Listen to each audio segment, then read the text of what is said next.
Moikka, mä oon Titan terapioista. Mä työskentelin 23 vuotta sairaalassa kätilönä ja siinä aikana huomasin, että hyvin usein tänä päivänä vanhemmat on jo valmistautuneet yhä enemmän synnytykseen ja ottaneet selvää kivunlievityksistä ja miten vaikuttaa synnytyksen kulkuun.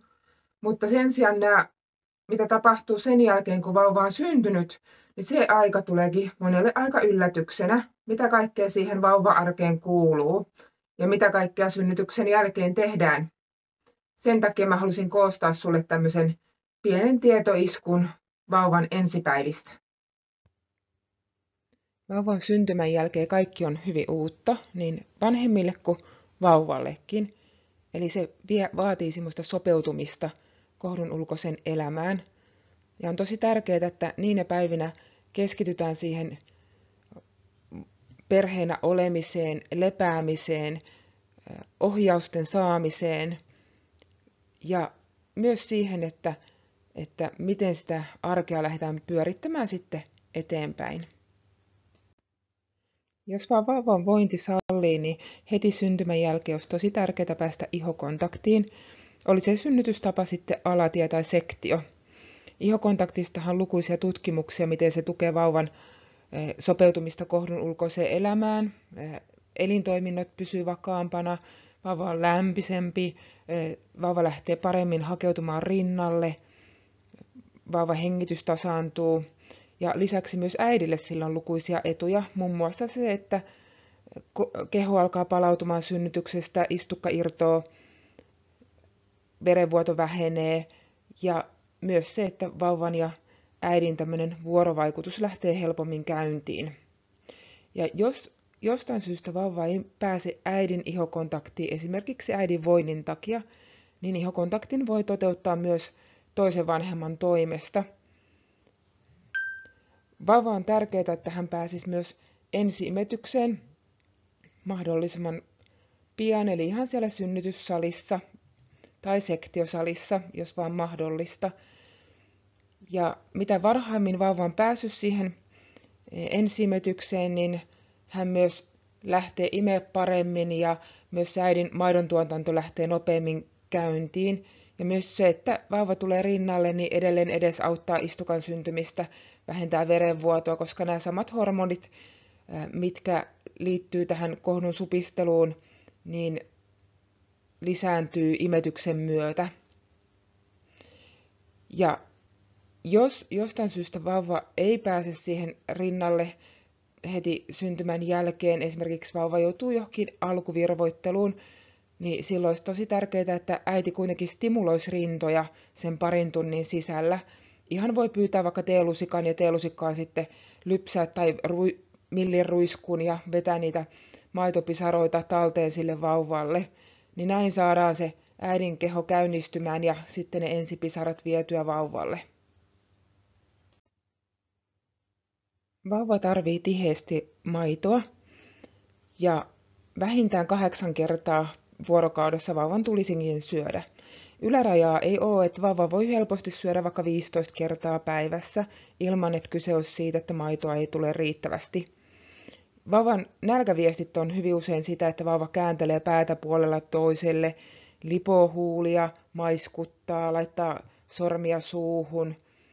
Jos jäädään odottaa sitä, että vauva lähtee huutamaan, kun silloin nälkä, niin hyvin usein silloin se nälkä on jo tosi voimakas ja silloin pitää ensin rauhoitella se vauva.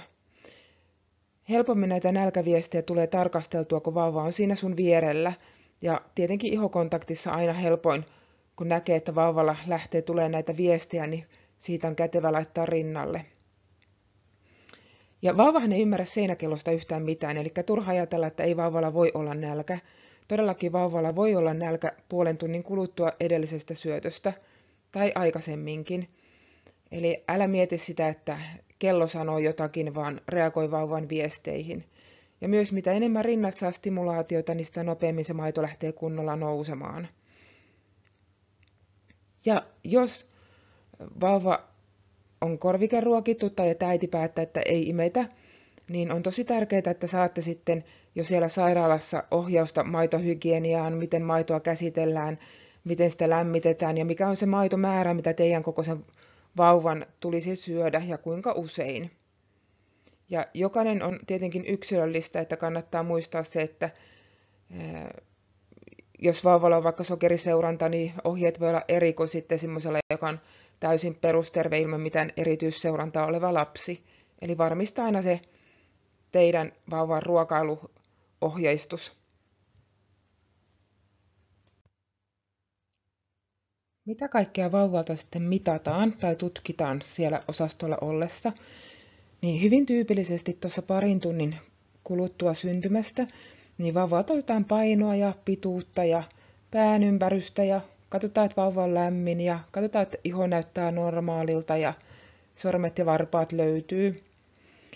Ja mikään kiirehän näillä mittauksilla ei heti ole, että vauva pääsisi sinne ihokontaktiin ja saisi ihan rauhassa olla siellä ihokontaktissa. Ja vasta sen jälkeen otetaan näitä mittauksia. Ja painoa otetaan tarpeen mukaan osastolla ja kotiutusvaiheessa ja muutenkin sitten siellä osastolla havainnoidaan sitä vauvan yleisvointia, että kaikki on normaalia eikä ole mitään esimerkiksi matalan sokerin arvon kertovia oireita tai jotain tulehdusoireita.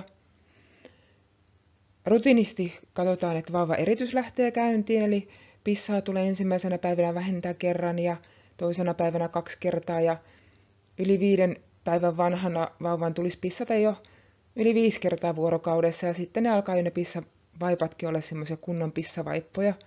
Ja yleensä vauva kakkaa vähintään kerran päivässä ja joskus voi kakkaa hyvinkin usein ja 3-4 päivän kohdalla kakka alkaa muuttua semmoiseksi löysäksi sinappitehdäkakaksi ja sitä saattaa valua pitkin vaipan reunusta uloskin, että ilman että se on mitään ripulia. Vauvalta myös mitataan kuulo molemmista korvista ja ei kannata ihmetellä, jos se ei mene läpi, koska hyvin usein vauvan korvissa on paljon lapsivettä, mikä estää tämän laitteen signaalin saamisen. Niin tyypillistä on se, että sitten kotolta käsin voidaan tulla uudestaan kuulomittaukseen, että älä heti hermoile, jos se ei mene läpi. Sitten lisäksi kaikilta vauvat katsotaan, että niille ei tule tämmöistä keltaisuutta, eli bilirubiinia mitataan yleensä aluksi semmoisella ihomittarilla. Lisäksi voidaan ottaa muita verinäytteitä, esimerkiksi tämmöinen metabolinen seula, eli VAS-seula. Tällöin vauvan tulee olla vähintään yli 36 tuntia, mieluiten yli 48 tuntia, kun se otetaan kantapäästä tämä näyte. Ja siinä seulataan tämmöisiä harvinaisia aineenvaihduntasairauksia. Lisäksi vauvalla voi olla jotain muita verikokeen tarpeita, kuten sokeriseurantaa tai muita infektionäytteitä. Ja yleensä näytetään aina kantapäästä nämä näytteet. Ja on tosi tärkeää, että silloin vauvan jalka olisi lämmin, kun näitä verinäytteitä otetaan. Joitakin verinäytteitä voidaan sitten ottaa ihan suoninäytteintä, mutta ne on sitten harvinaisempia.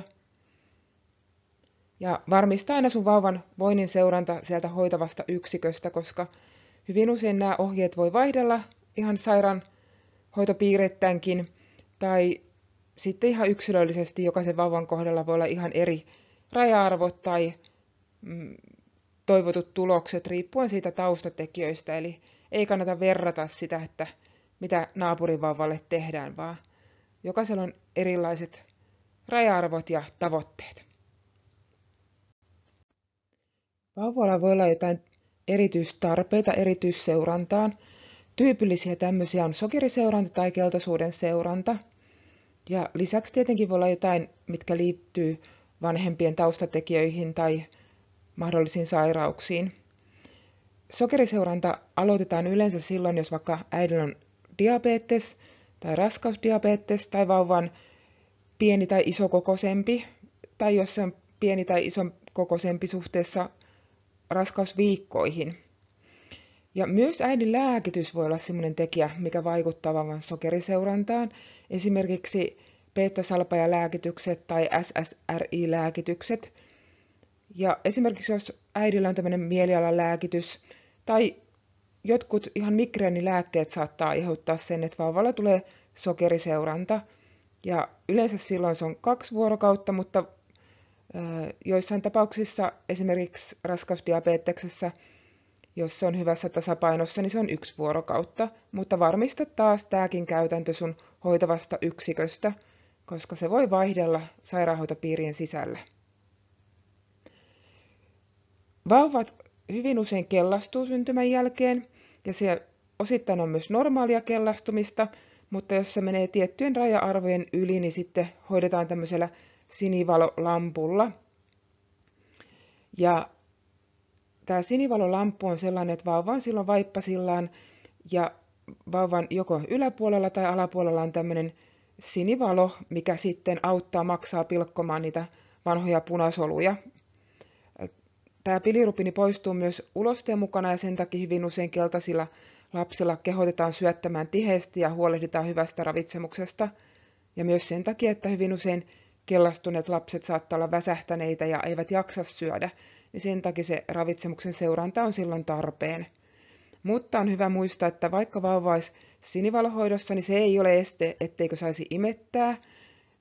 Jos on tämmöinen esimerkiksi piliplanketti käytössä, niin vauvaa voi pitää vaikka ihokontaktissa, vauvaa voi pitää vierellä, mutta pääasia, että vauva on mahdollisen paljon tämän valon hoidon alaisena, eli ei siitä hoidosta ole mitään hyötyä, jos se valo on jossain ihan muualla kuin vauvan ympärillä.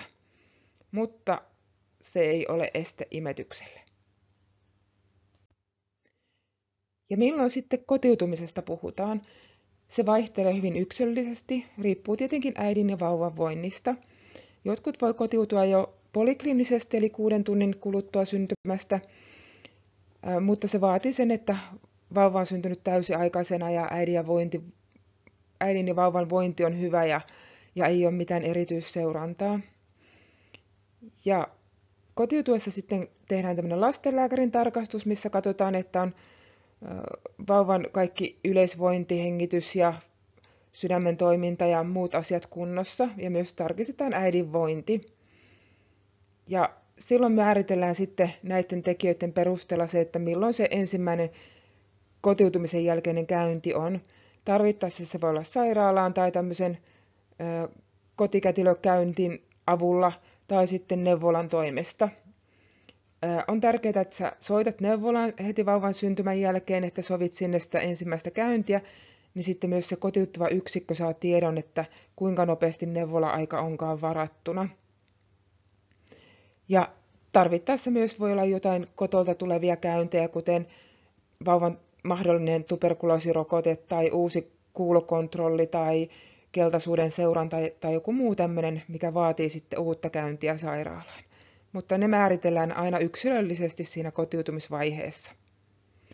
Ja on tosi tärkeää, että olette saaneet riittävästi tietoa vauvan ravitsemuksesta, mitkä on nämä vauvan normaalireagoinnit, vauvan vireystilan seuranta ja milloin tulee ottaa yhteyttä sairaalaan, että milloin se on sitten poikkeavaa. Ja muistakaa pitää itsestänne huolta, että hyvin tyypillisesti sitä keskittyy siihen vauvavoinnin seurantaan, mutta oma vointi jääkin vähäisemmälle. Eli muistakaa syödä, juoda, levätä riittävästi ja muistakaa myös kysyä toisiltanne, että miten sä voit. Sillä hyvin usein sitä keskittyy kertomaan sitä, että paljonko vauva on pissannut tai kakannut päivän aikana, mutta entä miten se kumppani sitten oikeasti jaksaakaan. Ja jos vähänkin on tarve siihen, että kokee, että omat voimavarat on vähäiset, niin ottakaa neuvolassa tämä asia puheeksi ja aina on olemassa tukitoimia, mitä pystyy saamaan. Älä ajattele, että just teidän pitää olla se superäiti tai supervanhempi. On lupa olla myös välillä väsynyt, mutta jos se menee liian väsymyksen puolelle, niin pyydä ihmeessä apua.